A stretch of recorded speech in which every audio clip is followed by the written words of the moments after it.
بسم الله الرحمن الرحیم. را به شو د مخکینی درس ادامې ته.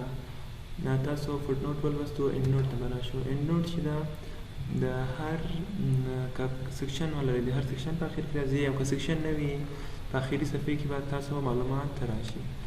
تاسو دلته فوټ نوټ ورکړو. اوس کله چې زه هغه دوه شماره پیدا کړم، مثلا ما دلته دوه لیکلي یو او هر شماره چې ما لیکلي، زه به راشم دلته مثلا دا دوه آخر نه ماته لیکل کېږي سیګنیچر. او اوس به راشو انډ نوټ ته. زه مثلا د دلته ډاکومنټ په باره کې یو انډ نوټ کې نظر وکړم. as a page of word.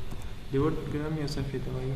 که غواړم چې هماغه ځای ته ولاړ شم، دلته راشئ، هماغه تاسو راولي. بل که غواړئ چې مخکې شاته ولاړ شئ، فوټ نوټ غواړئ، انډ نوټ غواړئ، دلته انتخاب کړئ، هماغه ته تاسو بیایئ. دا د انډ نوټ او فوټ نوټ برخه وه. بل که تاسو سیکشنونه ولرئ، له دلته د سیکشنونه انتخابولی شئ. سیکشن انتخاب کړئ، هماغه ځای تاسو ته بیا ستاسو انډ نوټ او انډ نوټ هماغلته راځي. فوټ نوټ به هر وخت صفحې په اخر کې وي.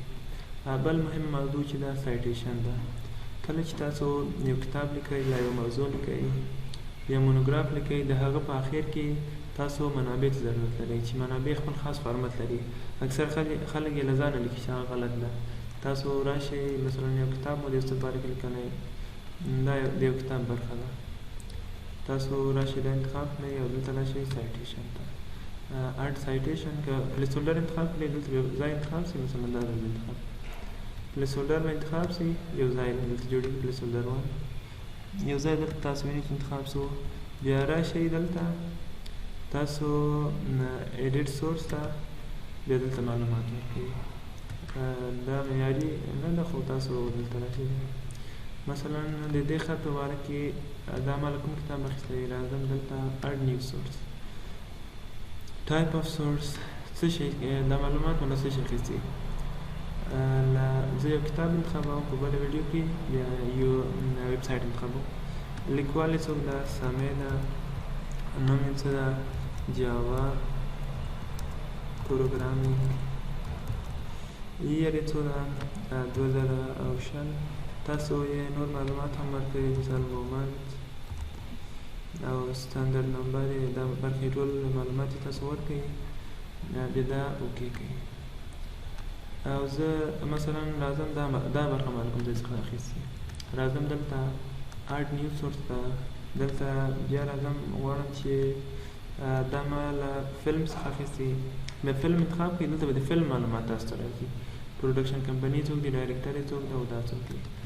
زه راستم ویب سایټ انتخاب کړم چې تاسو اکثر معلومات له ویب سایټ اخلئ. له ویب سایټ یې اخلئ.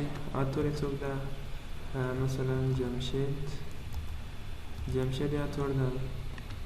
نیم اف ویب پیج، مثلا ویکیپیډیا ده. نیم اف ویب سایټ، ویب پیج نوم به ورکوئ. دلته به زه همداسې یو معلومات ولیکم، صحیح ده، ویکیپیډیا، همداسې کمپنۍ به یې ولیکئ، کال به یې ولیکئ، شل نام به یې ولیکئ، دومره میاشت، کومه ورځ، دا ټول معلومات به یې ولیکئ. تاسو ادرس په کوم ورځ مو اکسس کړی، دا ټول برخې پکې اضافه کړئ. اوس دا له دې ځای څخه زه پاکوم. تاسو کله چې د کتاب اخر ته راسئ، دلته به راشو د کتاب اخري صفحې ته. تاسو دلته راشئ او انزرټ سایټیشن ته راشئ. مانیج سورس څه شی دی؟ مانیج سورس کې تاسو مثلا په جمشید ده، صحیح ده، یا سامې ده، یا نصیر ده. سامې ته به زه راشم، دلته ایډیټ کړئ. تاسو په دې برخه کې ایډیټ کولی شئ، دا د مانیج سورس مربوط کېږي. انزرټ سایټیشن کې لیک وکړئ. دلته تاسو هر یو خاص نفر غواړئ چې انزرټ شي، هماغه اوکې کوئ. سټایلونه دي چې دا ډېر مشهوره سټایلونه دي په ریسرچ کې. دا هر ای پی ای چیکاګو، دا هر کومه په دې باره کې مقالې لیکل شوي، دا ډېر زیات معلومات ضرورت لري. دا ریسرچ سټایلز دي. دا بیا تاسو وګورئ چې دا څنګه فرق کوي. بیا راشئ دلته، مثلا زه غواړم چې دا ریفرنس په شکل راشي. اوس څه شی راغلو، جمشید 2000 ویکیپیډیا ده، دا یو ستندرد طریقه شوه. بل سامې 2000 جاوا پروګرامینګ، او دا زما اخري منابع شوې. تاسو ولیدل چې ما خپل په اتومات ډول منابع ځان لپاره جوړې کړې. تاسو راشئ او خپل په کتاب کې چې منابع دي تاسو هم له دې طریقې استفاده وکړئ. دلته طریقې بدلولی هم شي. زه تریپل ای انتخابوم. دا جلا فارمت لري، تاسو وینئ چې یو دوه درې پکې راځي. دا مثلا دا انتخابوم. دا هر کومه جلا طریقه ده او جلا فارمت ده او جلا قوانین لري. دا ویډیو همدومره بس ده. په بله ویډیو کې به کاپشن او بعضې خبرې د بیبلیوګرافي په باره کې تاسو ته دا ویډیو بس